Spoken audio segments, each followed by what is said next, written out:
Welcome to Kenton's videos. Enjoy the video. Start by inspecting the jacket zipper slowly for obvious issues. Look for fabric caught in the teeth near the slider. Note if the slider moves but then separates the teeth. Measure the length of exposed damaged or misaligned teeth in inches. If that length is greater than 5 inches, expect a replacement slider or section repair.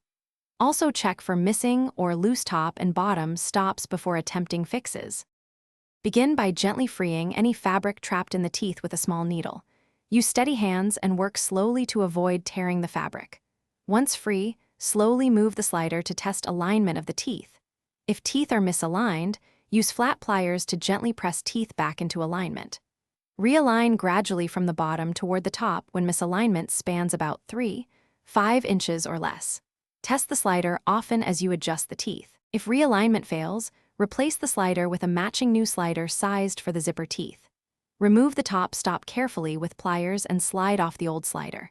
Install the new slider and test zipper engagement by zipping up slowly. Then crimp a new metal top stop into place about 5 inches from the jacket edge.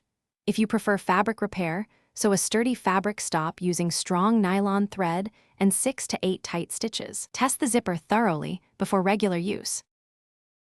Thanks for watching. Consider subscribing if we helped you.